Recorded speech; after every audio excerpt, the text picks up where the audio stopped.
Muito bom dia, minha gente. Vamos começar mais um café acadêmico, mais um sábado. E hoje a conversa, eu disse durante a semana que seria mais leve. Não sei não, viu? A gente vai falar de temas muito complexos. Vamos falar de ser humano. E eu acho que não existe nada mais complexo do que o ser humano. A gente vai falar com Carlos Bregantin, um grande amigo que está lançando um novo livro esse mês. E foi aquele que inaugurou essa série nossa de cafés acadêmicos.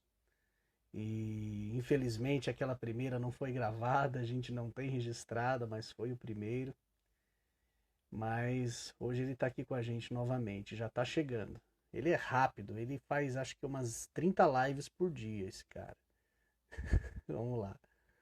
Ah, vai, Brega, vamos lá, meu amigo. E além de assistir as nossas. Eita, que bacana. Vai ser muito bom.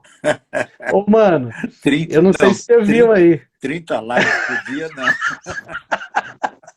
Eu falei, ó, você assiste a nossa todo sábado, pelo que eu agradeço muito, e deve fazer aí seguramente umas 30 lives por dia, além daquelas que você faz na madrugada. Mano, obrigado, viu? Obrigado mais uma vez. Ó, já tá chegando aí, ó. A parentela já tá chegando. Minha sogra, minha mãe, minhas tias, tá todo mundo chegando aí, ó. Todo mundo Família, que te acompanha, a minha família. família.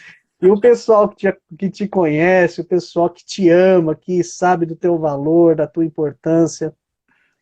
E agora, ainda mais, né? Como dizia antigamente, tem um novo livro na praça, né, Brega? Pois é, pois é, pois é, Bacia, água e toalha. Você vai pois falar disso aqui hoje, viu? é. Mano, deixa eu só rapidinho fazer uma consideração aí de praxe, né? Por favor. Pessoal aí que nos acompanha, quero agradecer muito, pessoal que te acompanha, convidar para seguir a editora, quem me segue, passar a seguir o Carlos Bregantin, porque vale a pena. E claro, né, falar que a gente é uma editora que está desenvolvendo essa iniciativa online, né, essa iniciativa por razões óbvias, né, eu sempre digo assim, né, a gente está fazendo à distância, mas é um evento presencial. O Café Acadêmico é um evento presencial que a gente faz Sim, mensalmente em São Paulo e vamos retomar agora em 2021, pelo jeito só, né? A ideia era sim, esse ano ainda, mas pelo jeito vai ter que ser o ano que vem. Olha lá, vamos ver como que as coisas vão caminhar daqui para frente. verdade. Então, quem tiver interesse em conhecer as nossas publicações, é só entrar no site, né? ramalhoedições.com.br, que nestes dias está passando por uma manutenção, o site está ficando espetacular, Brega. Que legal, Eu acho que em 10 dias aí a gente já está conseguindo colocar no ar. que Falta legal. só alguns ajustes, mas está ficando muito bonito. A gente já vai colocar no ar quando a gente for divulgar o terceiro livro da editora, que já está praticamente pronto.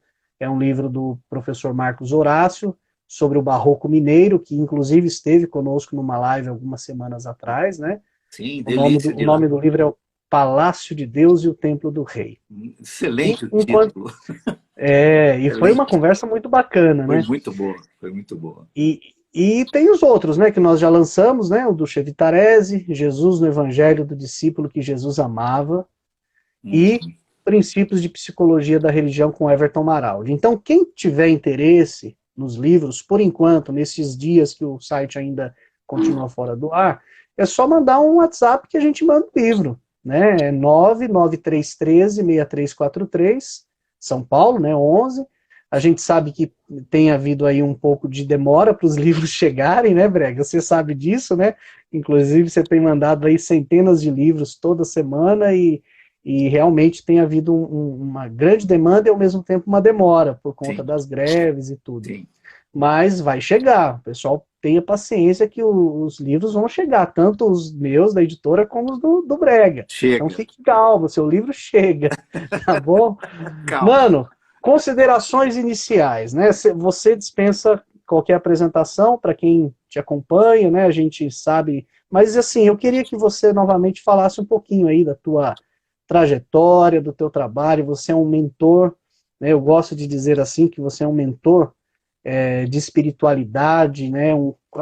Quase que um terapeuta, né? Cuida de gente, né? Porque você gosta de gente. E eu queria que você falasse um pouquinho disso e já emendasse, Brega, o livro. Fala um pouquinho do livro, o que, que é esse livro? Bacia, Água e Toalha, o Evangelho no Chão da Vida.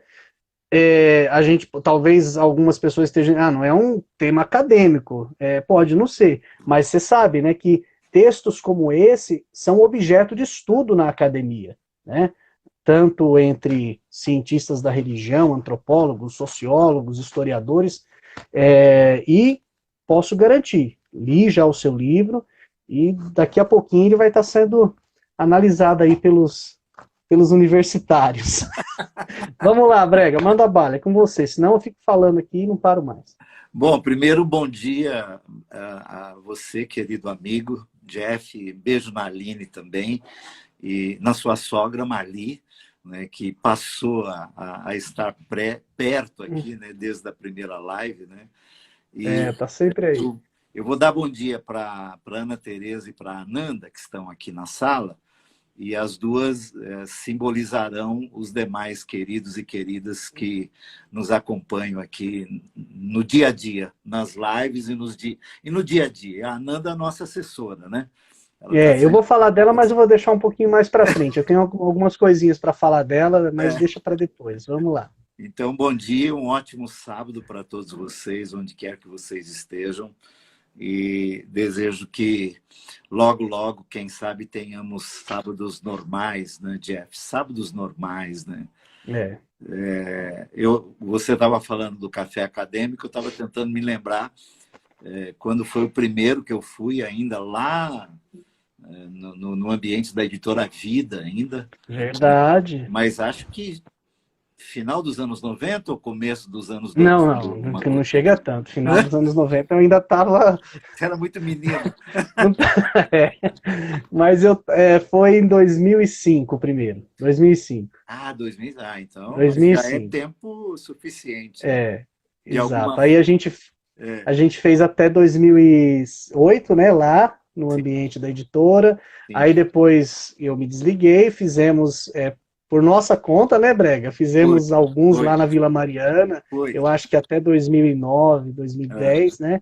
E aí deu uma parada, porque foi quando eu estava com a cabeça toda já no mestrado, depois já fui para doutorado, e aí agora a gente está retomando. Você sabe que bom, velho tem memória, né? E toda vez que a gente conversa, daqueles cafés lá da Vila Mariana, marcou-me muito, claro, aquele com Pondé, por ser quem é, né?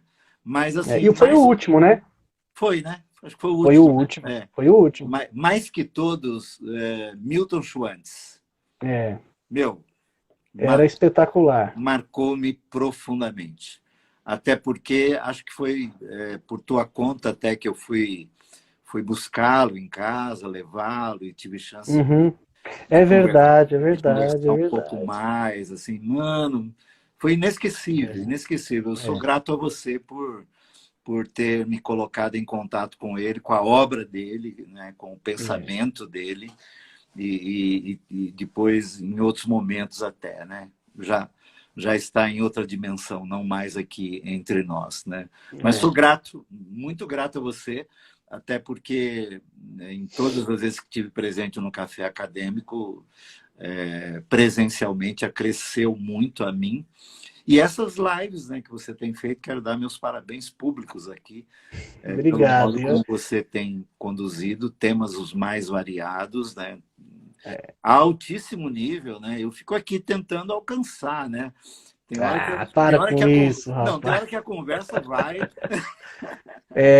E assim, né? E na semana passada a gente teve um problema da instabilidade do sinal. No final das contas, a live acabou somando os tempos, né? Porque a Ananda conseguiu fazer uma engenharia ali que eu achei espetacular. Ela juntou tudo e deu, acho que 1h15, 1h20 de live, assim, ficou acima da média, né? Normalmente a gente faz quase 1 hora. Mas um tema grave, né? Um tema grave, importante. Da questão indígena, grave, né? Verdade. Está na pauta, né? E eu gostei muito daquele do Harry Potter. Com o Vitor, muito bom, que está preparando o livro, viu?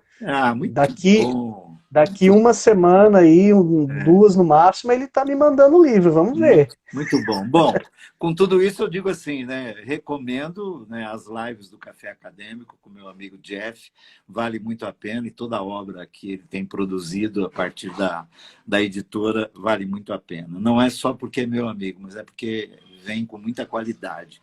Aliás, né? Aliás, antes de qualquer coisa, a gráfica, né, que fez a impressão do Bacia Água e Toalha foi você que indicou, e eu acabei de receber a série, né, Bora, deles lá também. Ó. Já recebi. Opa! As novas remessas, agora já posso atender os pedidos que estão chegando aí, Oh, que beleza! impulsionados pelo Bacia. A série Bora está. Verdade. Não, eles trabalham muito bem. Muito e bom. Eu quero te agradecer também, viu, Brega, por estar todo sábado com a gente, não só aqui na hora, mas também divulgando, compartilhando. Te agradeço muito. E manda um abraço para todo mundo que está aqui acompanhando a gente, ó. Para fazer igual você, vou mencionar um e que todos se sintam representados nessa pessoa. Meu amigo Walter, que estudamos juntos história lá na Vila Mariana já há alguns bons anos. Que legal. E hoje também já tem já o seu mestrado, seu doutorado. Um grande abraço, Walter, rever você aqui, meu querido. Que legal. E aí, esse livro, Brega, o que é esse Bacia, Água e Toalha? Vamos lá. Então, você perguntou quanto a mim, né? Assim, não é tão complicado saber, especialmente quem é daqui de São Paulo, quem acompanha o chamado mundo cristão da vertente evangélica, né, protestante, né, conquanto são nomes, vocábulos e denominações que eu particularmente tenho evitado muito por motivos dos mais variados, né?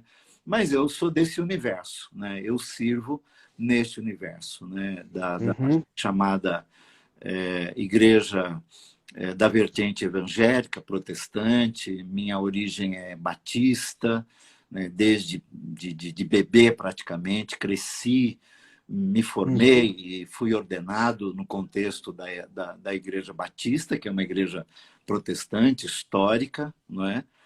E pastoreei duas igrejas batistas por longo tempo.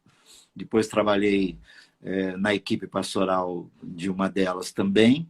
E de 2006 para cá, eu comecei uma comunidade independente, o Caminho da Graça, Estação São Paulo, um movimento criado pelo reverendo Caio Fábio, de 40 anos de história também no Brasil, neste universo.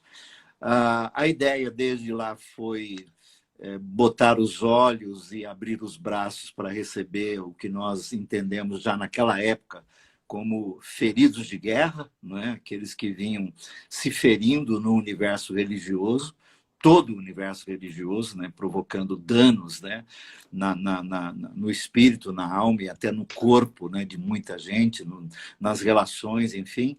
E eu me propus, porque sempre foi o meu desejo ser um pastor da cidade, na cidade, para a cidade, independente da comunidade que eu servia enquanto pastor ou enquanto mentor espiritual, né? No ambiente do Caminho da Graça, o Caio decidiu nos designar de mentores espirituais, que eu gosto muito, gosto da palavra mentoria, né? É o que faço durante toda a minha vida, e me parece ser ela hoje menos corrompida do que o vocábulo pastor, missionário, bispo, e, enfim, que são os vocábulos utilizados no universo religioso protestante, evangélico, pentecostal, enfim, né? Mas alguém te chama de pastor ainda? Me chama, né? Eu costumo, Jeff, orientar as pessoas que me chamam de pastor. Olha, me trate de pastor se, por algum motivo, eu exerço sobre você algum pastoreio. Né? Algum cuidado, né? Se é para me tratar de pastor por conta do título que eu recebi, e recebi de uma forma digna, né? Fui examinado, fui ordenado publicamente, enfim, reconhecido publicamente e tal, e amo o vocábulo, né? E amo aqueles que exercem o pastoreio com lisura, com responsabilidade. Mas eu, particularmente, não imponho o título a ninguém, e eu gosto quando me tratam de pastor, é porque, de alguma forma, em algum momento, se sentiram cuidados por mim, né? E aí me tratam de pastor. E tem muita gente, sim, tem muita gente que me trata de pastor, né? Como eu já estou nesse universo há 40 anos, né? Então tem gente que me trata de pastor há muito tempo e não mudou, né? Mas hoje eu sou mais conhecido como Brega, né? Que é um apelido carinhoso que eu recebi, então. né? Por causa do meu nome, né? Os meus amigos sempre me chamaram de Brega, de Breguinha, de Bregão, enfim, por causa do Bregantim, né? E eu adotei. Sobretudo no universo do Caminho da Graça, né? Eu sou Brega do Caminho, e sobre alguns eu exerço uma mentoria espiritual, essa um mentoria. pastoreio, enfim. Não é? E voltando aqui, né? O Bacia Água e Toalha, bom, primeiro que ele é o resultado de mensagens que eu preguei, palestras que eu dei, chame lá como entender que deve, discursos que eu fiz, né? Às vezes eu acho que tem hora que eu penso assim, pô, isso que eu fiz não foi uma pregação, foi um discurso. Aí não, aqui não foi um discurso, não, foi um sermão mesmo. Então, sermão! Eu fico mesclando entre uma designação ou outra, dependendo do conteúdo, né?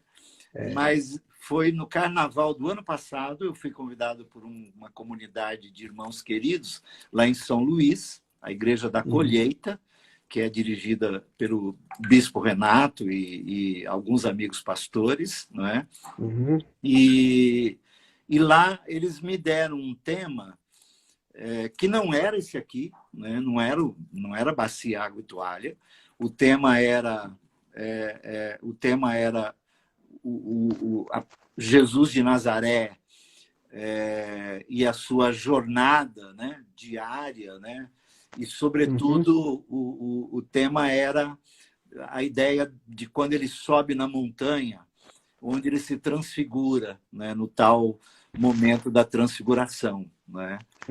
E a experiência que os 3 discípulos que estavam com ele viveram com ele ali, né? E um deles, o Pedro, né, tem aquele rompante, né, por ter vivido uma experiência que transcendeu, né? Houve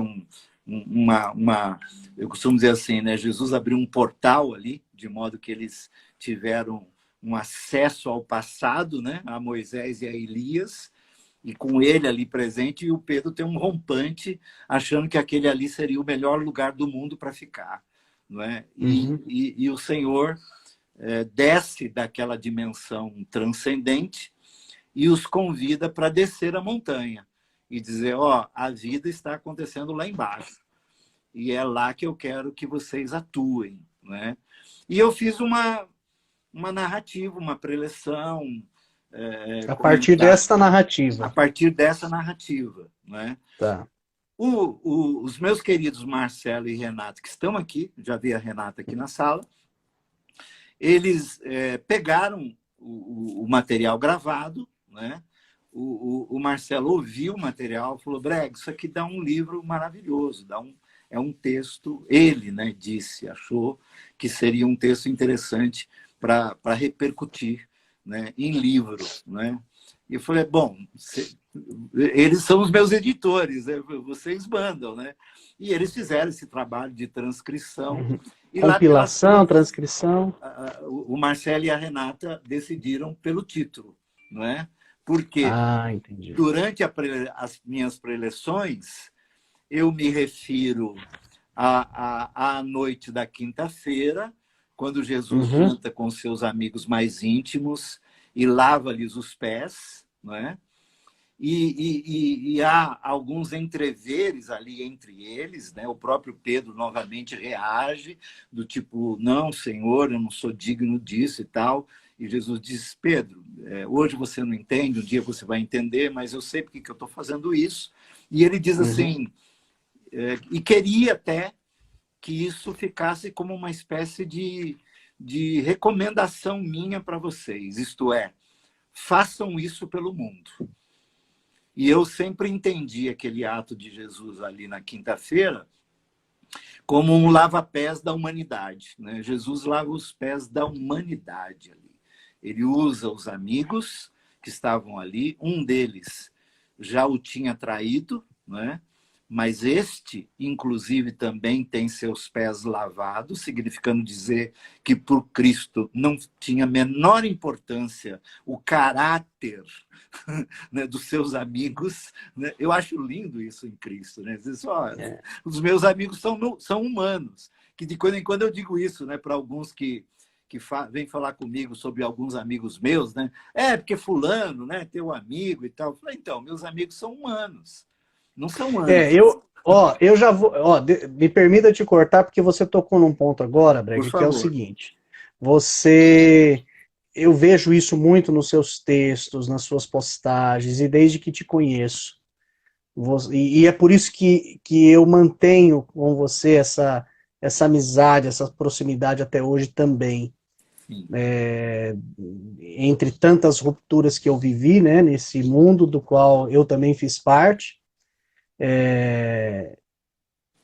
você consegue humanizar Deus, ou esse conceito de Deus, como poucas pessoas que eu conheço.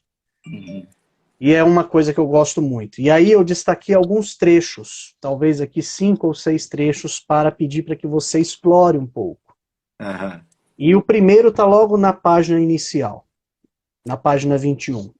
Destaquei aqui, ó, o lugar onde nós pisamos, né, além de o lugar onde nós pisamos ser sagrado, porque nós é que tornamos o lugar sagrado, também os nossos relacionamentos é que determinam a nossa espiritualidade. Quanto mais saudáveis nossos relacionamentos, mais saudável é a nossa espiritualidade. Você sabe que eu vejo muito disso daí que você está falando como metáfora, né, Brega? Né, a bacia, água, toalha, evangelho, chão da vida e tantas outras coisas, né? Sim. Mas eu acho que assim, isso não faz a menor diferença no nosso diálogo, mesmo porque a gente sabe que onde há concretude é quando a metáfora consegue de alguma forma, se materializar, né? O sentido dela, o significado dela passa a acontecer. Né? Ou seja, o rito por si só não serve para absolutamente nada. Sim. Mas a partir do momento que a gente entende o que significa bacia, água, toalha, na prática das relações humanas, aí a coisa começa a ganhar mais significado, mais sentido ainda. Né? Então eu queria que você falasse um pouco disso, sabe? Essa coisa de você entender o lugar sagrado, que a gente sabe que é uma expressão muito comum na história das religiões, todas elas, né? Essa coisa do espaço sagrado, do momento sagrado, etc, etc. Mas assim, essa coisa de você, sem grandes dificuldades, entender que o lugar é sagrado por quê? Porque o ser humano está ali. Porque o ser humano pisou ali. E mais do que isso, não o ser humano sozinho, mas o ser humano em contato com outro ser humano. Sim. Essas relações que fazem com que o ambiente, a hora, o espaço possa ser aí sim chamado de sagrado. Sim. Explora um pouquinho isso para a gente, por favor. Primeiro, acho que vale a pena, até por conta da nossa história, né? Eu digo história de seguidores de Jesus de Nazaré, mas nos seus vários momentos e ciclos, né? Eu sou de um momento em que eu cresço ouvindo que nós tínhamos que almejar o céu, né? O lugar, né? O melhor lugar do mundo é o céu, né? Porque Deus está no céu, né? E eu cresci ouvindo isso.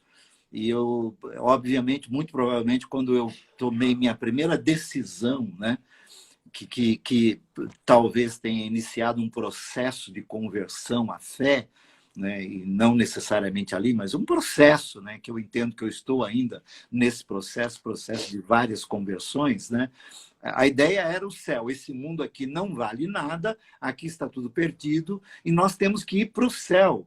Né? E a outra ideia era de que eu estava, uma vez ganhando o céu, eu tinha que conquistar outros também para o céu.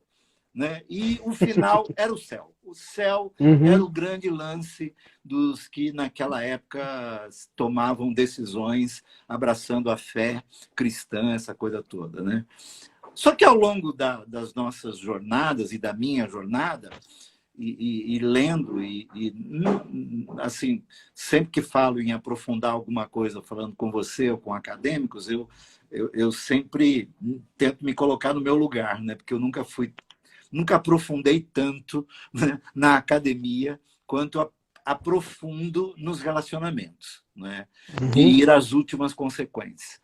E lá pelas tantas, o que eu descobri era que no universo das religiões, no universo dos deuses, né, na história das religiões, na história dos deuses, me parece, você pode me corrigir como historiador, que o único Deus entre os deuses que se propôs sair do seu lugar sagrado, né, e vir conviver com a criatura criada e fazer desse lugar da criatura o seu lugar, e, em última instância, né, no pensamento teológico clássico, né, fazer da humanidade a sua morada, né, me parece ser na fé cristã.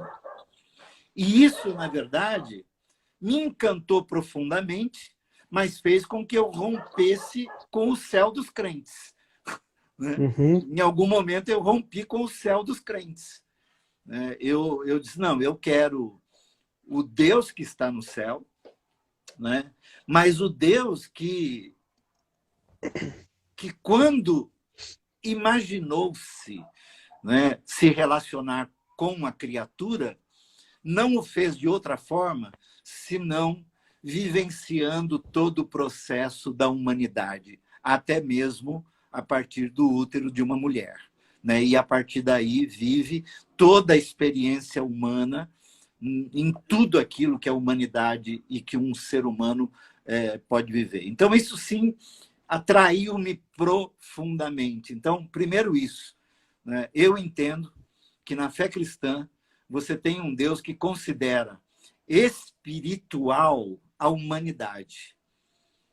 E alguns pensadores chegam a dizer, me parece que Dostoiévski é um que diz isto, né, que nós somos seres espirituais vivendo experiências humanizadas, humanizantes, terrenas, né, nessa dimensão terrena, mas o que somos de fato somos seres espirituais, né? E que todos aqueles que, em algum momento, por conta do tipo de fé que abraçam, vivem kairós, né? Vivem momentos, fenômenos de espiritualidade. Por quê? Porque a espiritualidade humana é intrínseca. Uhum. Por quê?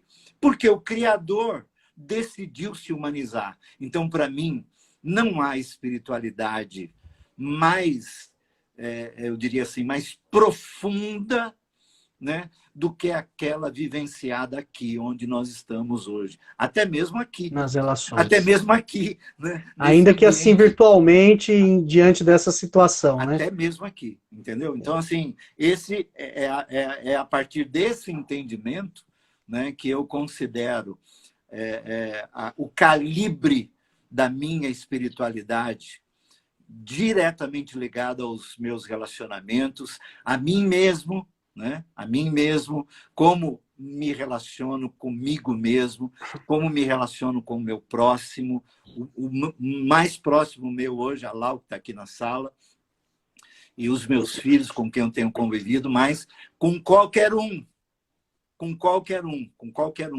né? Indistintivamente, quer dizer, sem nenhuma acepção, sem nenhuma discriminação, sem nenhum preconceito, não importa, não importa, né? Quanto mais nesta dimensão de relacionamento, mais me sinto espiritual, mais vejo a minha espiritualidade e mais vejo a espiritualidade do outro também. Então, vamos dizer assim, eu parto desse princípio, desse Então, entendimento. é essa dinâmica desses relacionamentos, esse encontro, aquilo que você fala muito na série Bora pra Vida, a identidade de almas e entre almas, é que, por assim dizer, sacraliza as coisas, onde esses humanos que se relacionam bem, de forma saudável, Sim, sim. é aí que acontece a coisa. É isso. E na verdade, assim, você disse agora assim, de forma saudável, mesmo aqueles relacionamentos que não são exercidos ou desenvolvidos no ambiente de saúde, né? Uhum. Isso não implica em excluir a sacralidade. Eu diria assim, Tá. que quem conduz uma relação de modo a ela não ser saudável, profana o ambiente da relação, profana essa sacralidade da Que relação, já existe, que tá. já existe naturalmente Entendo. na relação. Naturalmente. Então, assim, toda Olha, relação aviltada, toda relação adulterada, tudo isso nos melhores sentidos da palavra, né? Toda relação agressiva, toda relação violenta, toda relação abusiva, toda relação que carece de reparos, ela é uma profanação à sacralidade do encontro de almas, de pessoas, de uhum. gente, O entendeu? encontro por si só já é sagrado. No meu O que é entendimento, isso? pleno, pleno. Entendo. Porque no Olha, meu tem outro entendimento trecho. também, porque no meu Hum, entendimento também, cada ser humano carrega o DNA do Criador, não é? tá. E esse DNA é que determina a sacralidade das nossas relações, independente do que Maravilha. cada um crê, inclusive. Ou entende até por criação, por criador e tal, né? Independente, Perfeito. independente. Isso não tem uma essa divindade, esse conceito. Uma vez eu te ouvi dizendo isso, inclusive, não cabe dentro de caixas, de pacotes, ou mesmo Não, de não, livros ou de coletâneas literárias, não, né? não. Não, Bom, vamos lá. Jeff, só para completar a ideia, né, assim, quando eu disse assim que os crentes queriam o céu, e ainda querem muito, né, o céu, né? Só que o Deus deles quer a terra. O É Deus deles interessante isso, quer a né? humanidade. O Deus deles quer a relação, quer a Hum, intimidade, quer a presença, o Emanuel, o Deus conosco. O nome mais lindo dado a Deus no ambiente da teologia é Emanuel. É o Deus conosco, não é o Deus lá, é o Deus aqui. Então, hum, enquanto os crentes querem o céu, Deus quer a gente, quer a terra.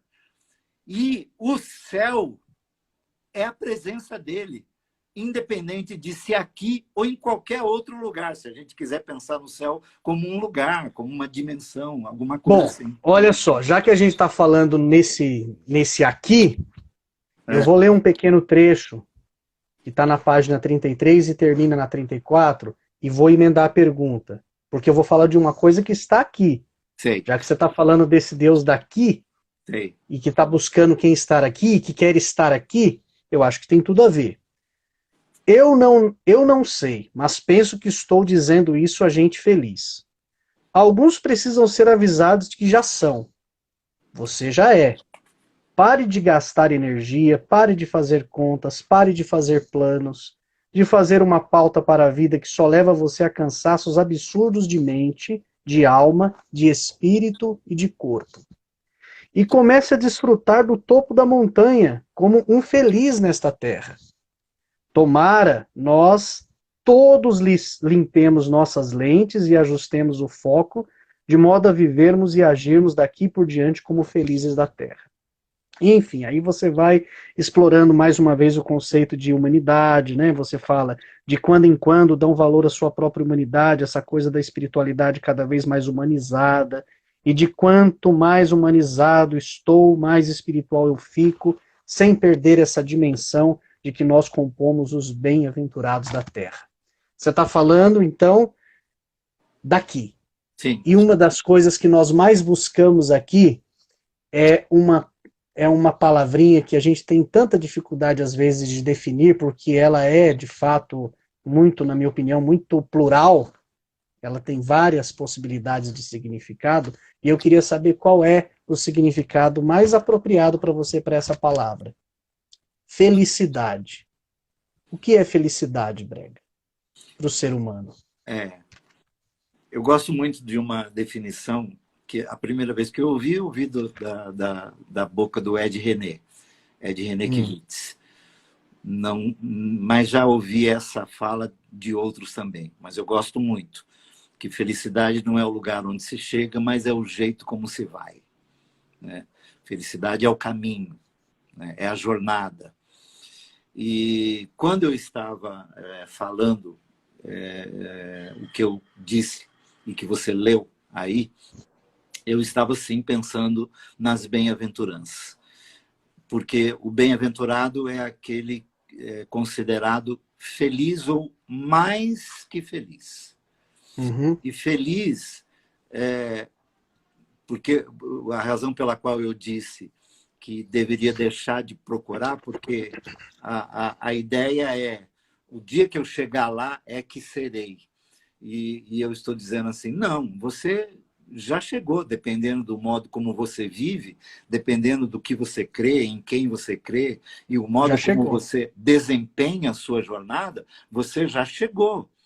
E você está com a lente, né, embaçada e não consegue enxergar que, exemplo, né, a gente poderia explorar aqui as bem-aventuranças todas, mas, por exemplo, vamos utilizar uma bem-aventurança que me parece ser bastante adequada para os dias que nós estamos vivendo, que é: bem-aventurados pacificadores. Felizes são os pacificadores. Felizes são aqueles que se interpõem entre litígios. Felizes são aqueles que produzem reconciliações. Felizes são aqueles que produzem conexões, uma palavra bastante hoje atual, né? Felizes são aqueles que produzem reaproximações. Felizes são aqueles que hoje até existe no ambiente do direito, né? Aqueles que lidam diretamente com mediação de conflitos, com mediação reconciliatória. Até hoje eu fiquei tão feliz quando eu soube disso, né? Que tem advogados e profissionais que são utilizados hoje nos fóruns por juízes e promotores para produzir, para desenvolver, para conduzir, para encorajar reconciliações. São os pacificadores da terra. Alguém me perguntou assim, se você não fosse pastor ou mentor espiritual, o que você gostaria de ser? Eu falei assim, diplomata.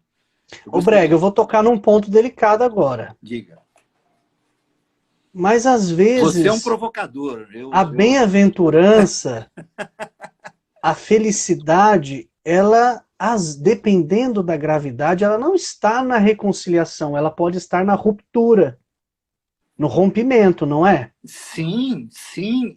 Às vezes essa é a necessidade, não é? Então, e aí eu diria assim, e quão felizes são os que, neste ambiente do litígio, não é?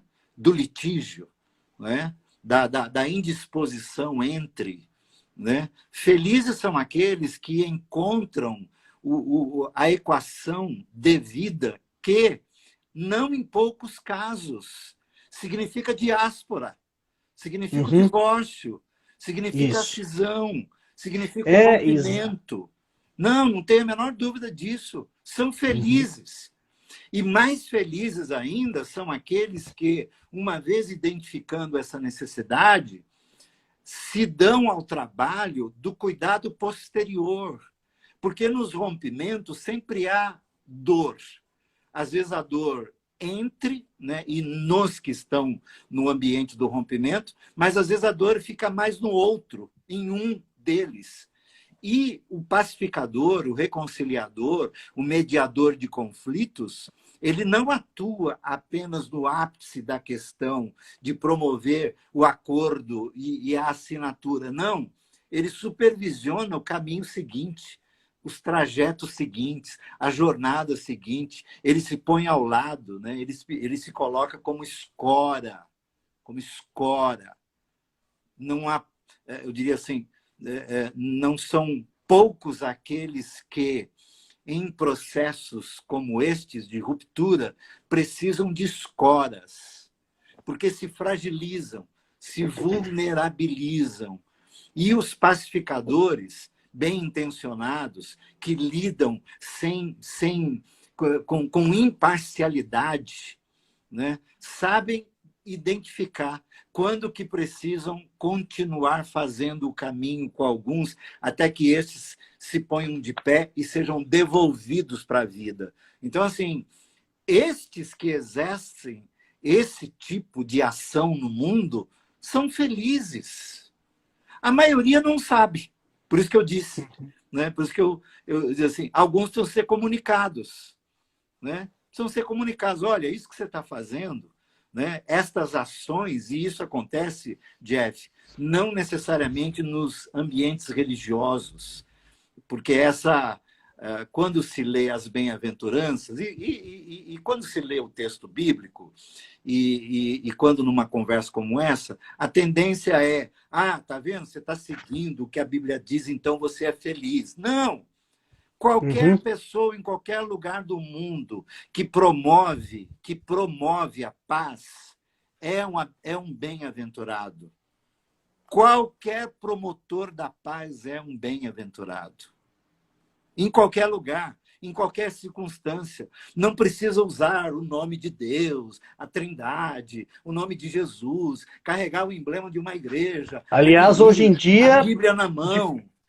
Aliás, hoje em dia, de preferência que não use tanto, porque aqueles que usam não têm sido boas referências, né, Brega? Pelo que a gente tem visto por aí. Porque provocam ódio, porque provocam a agressão, porque provocam preconceitos, discriminações, e aí não estão sendo bem-aventurados. Agora você juntou duas motivações para que eu faça uma pergunta que eu estava em dúvida se eu deveria fazer ou não. Olha, eu quero dizer para quem está aqui conosco que o Jeff não faz perguntas, ele faz provocações. A primeira foi quando você disse isso, que eu provoco. E a segunda é o que você falou agora, que ao invés de promoverem um amor, né, enfim, promovem outra coisa. Aí eu destaquei um trecho aqui, eu vou pular até o anterior, né, que de alguma maneira você já comentou, tinha a ver com essa coisa de humanizar o sagrado, humanizar a divindade. Então eu vou para a próxima, página 57. Tem 3 parágrafos nessa página, é o parágrafo do meio.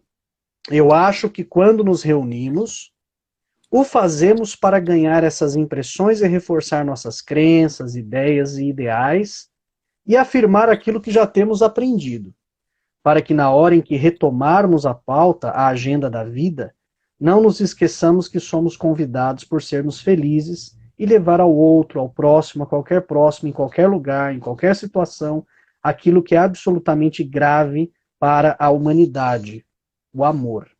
Aí você reforça, o amor. Olha, Brega, quando a gente fala, né, de bacia, água e toalha, o evangelho no chão da vida, resumindo, né, você está falando, né, como você bem disse no início, você retoma lá a passagem lá da última ceia, está falando de serviço, né, de doar-se, né, de estar à disposição do outro, etc. A gente poderia aqui ficar falando horas a respeito desse significado, né, que está muito claro, né. Sim. Mas assim, eu queria hoje, nessa nossa conversa, fazer exatamente, você já trouxe essa pegada, né, desde nas suas primeiras falas, para coisas do aqui, né, do que está acontecendo aqui hoje, principalmente nesse cenário religioso, nesse mercado chamado mercado religioso que nós temos. E olha, Brega, aqui esse parágrafo para mim ele foi assim muito forte, muito impactante, porque ele coincidiu exatamente quando eu lia. Eu não vou mencionar nomes aqui mesmo porque não há necessidade e nem tem porquê. Mas coincidiu com o início dessa semana, né, quando nós vimos uma situação bastante triste, bastante delicada, e aí quando eu falar, as pessoas certamente já se lembrarão do quê. O tratamento que algumas figuras evangélicas, e eu me refiro a figuras, entre aspas, de peso, né, famosas, já consolidadas, dão o tratamento que eles dão à condição humana, por exemplo, das pessoas homoafetivas. Como que você vê isso? Esse tratamento, esse você falou há pouco de preconceito, de dificuldade de fazer uma releitura a respeito da sua própria tradição, do seu próprio texto sagrado. Será que é tão difícil assim? A tradição cristã ela já repensou e já releu tantas coisas que estão na narrativa bíblica. Por que que em relação a coisas como essa existe todo esse tabu, essa dificuldade? Mas mais do que isso, eu queria que você dissesse como que você vê essa postura dessas figuras. Enfim, fale o que você entender que deve ser dito a respeito desse assunto.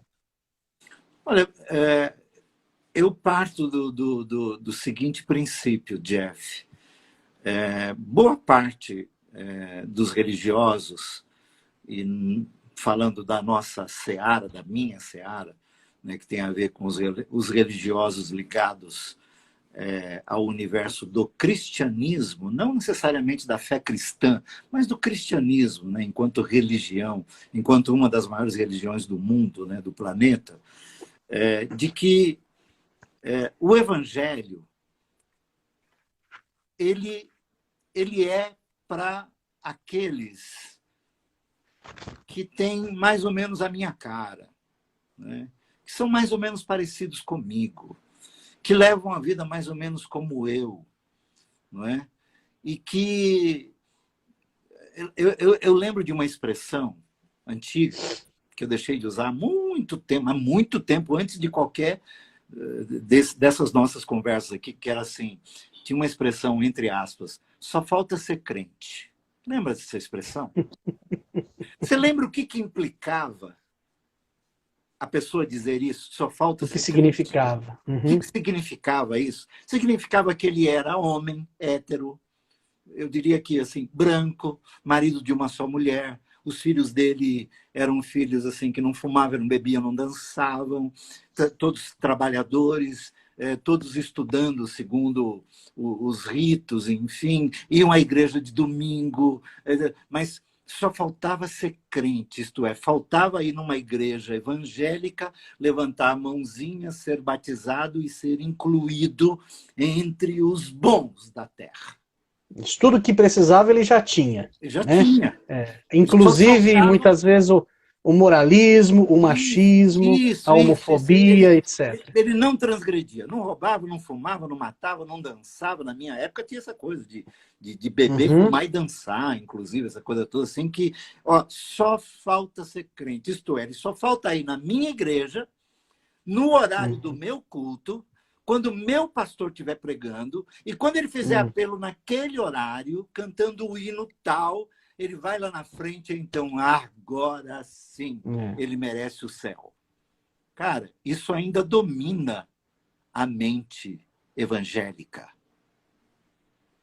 E qualquer um que não se enquadre neste pensamento, tá fora, velho. Tá fora. Agora eu pergunto, o evangelho é assim? É assim nas narrativas de Jesus de Nazaré? É assim nos discursos de Jesus de Nazaré?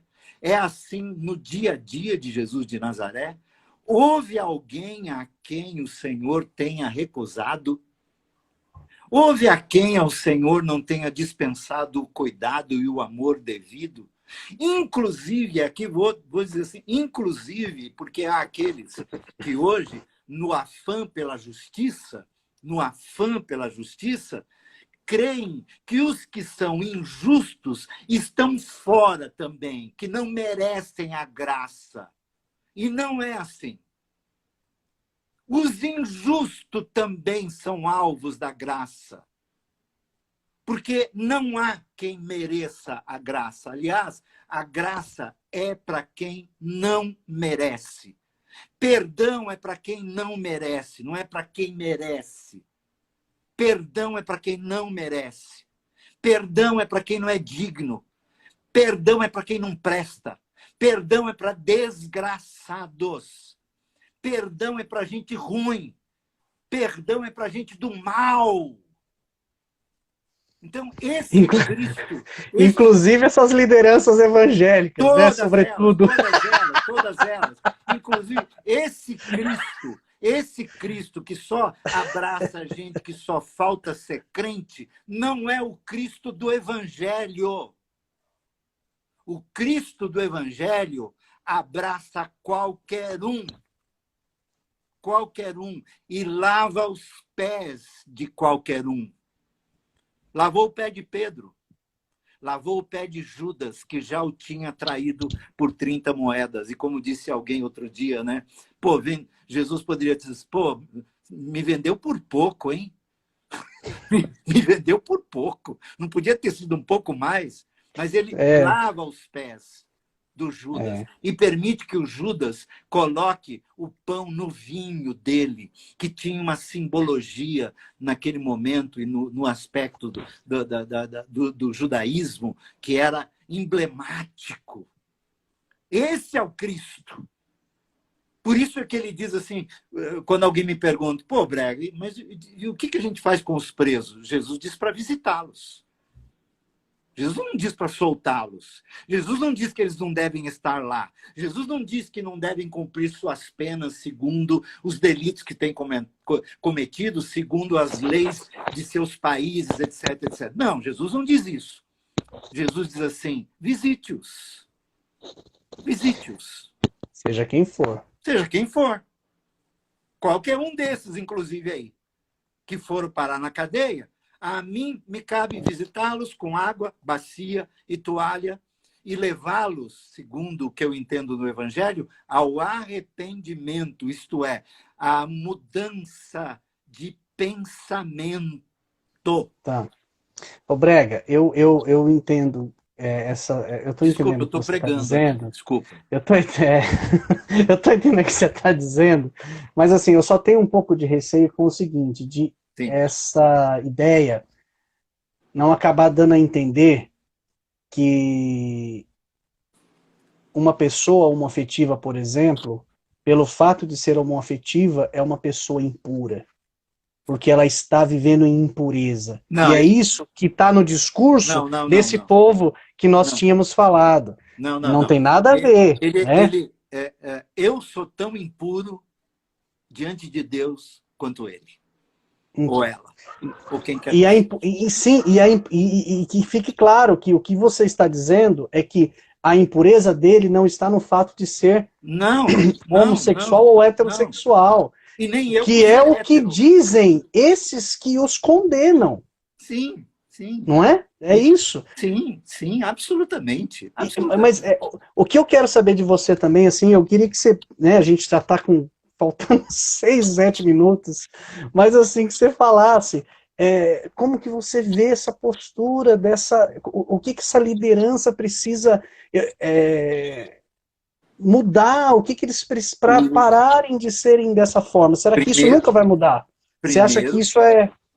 Primeiro eu digo assim, Jeff, de todo coração, olhando para eles do mesmo modo que eu estou dizendo o que eu disse aqui. Eu não concordo e não encontro biblicamente qualquer base para que ajam do modo como estão agindo. E eu diria para qualquer um deles, como disse outro dia para alguém que me perguntou, eu diria assim, voltem para Jesus. Voltem para Jesus. Se este é o Cristo que vocês pregam, voltem para ele. Porque se voltarem para ele, não dirão o que estão dizendo. Se voltarem para ele, não farão o que estão fazendo. Se voltarem para ele, não agirão como estão agindo. Se voltarem para ele, não serão preconceituosos, discriminadores, racistas, injustos. Não serão. Voltem para Jesus de Nazaré. Porque o convite é esse aqui que você coloca. É esse. Aqui, ó. Não é no céu. É no chão da vida. Não. Lá no céu nós vamos estar tudo resolvido. Se o céu existe do modo como alguns entendem, lá estará tudo resolvido. Nós temos que lidar com essa situação aqui. E em que alguns dizem assim, bom, então em que categoria eu lido? Na categoria dos humanos. Lide com qualquer pessoa na categoria dos humanos. E mais, lide na categoria dos que sofrem. Porque não há um que não sofra. E é nessa direção que os pacificadores, é nessa direção que os que evangelizam no melhor sentido da palavra, que é levar a boa nova, a boa notícia. O evangelho é boa notícia. Isso que você ouviu durante a semana não é uma boa notícia, é uma má notícia. Toda má notícia não tem nada a ver com o evangelho. O evangelho é uma boa notícia.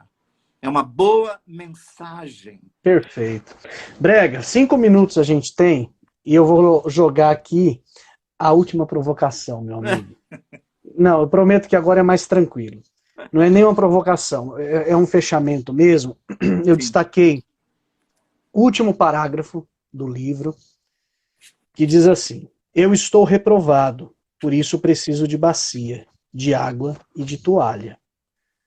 Por isso preciso. Aí você fala da congregação, do encontro, da comunhão, que é o encontro dos comuns e ao mesmo tempo diferentes, né? É essa ideia de você saber ter comunhão, ter a capacidade de se encontrar com quem é diferente de você, sem fazer essas coisas que a gente está pensando a respeito agora. Sim. Por isso preciso desta, daquele, daquela. Lá no começo do livro você fala que você é uma pessoa que precisa desse convívio, do abraço, do contato. Preciso da mesa, do encontro, porque eu em mim estou reprovado. Você não está sendo, você não está sendo duro demais com você mesmo?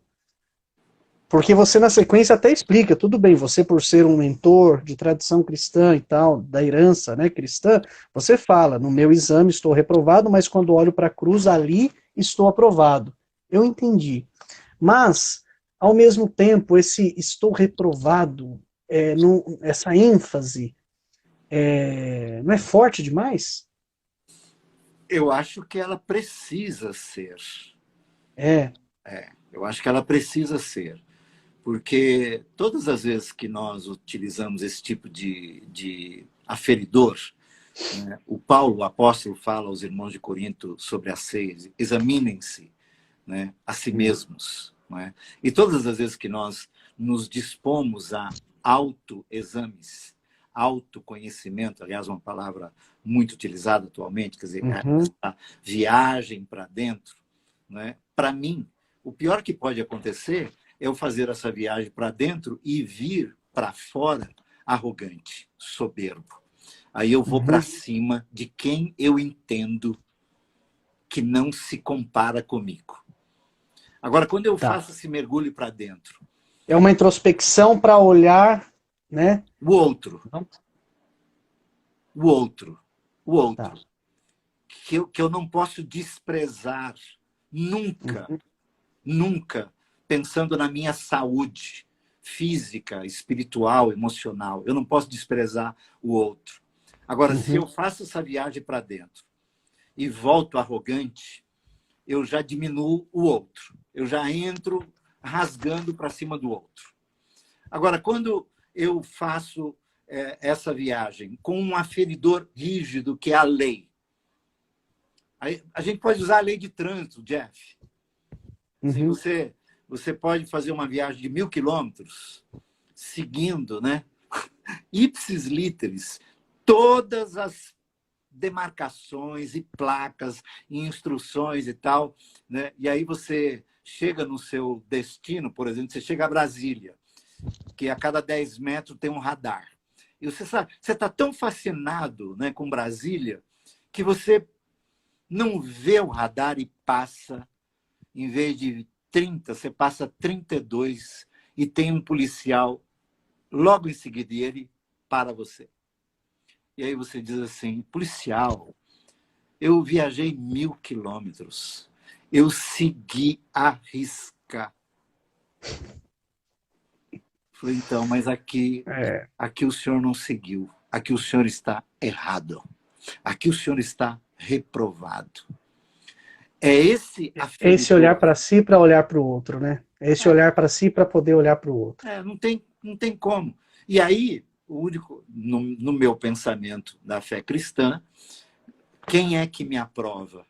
Brega, 20 segundos. Tá bom. Obrigado, mano. Quem quiser ouvir mais o Brega, siga. Ele faz 30, 40 lives por dia.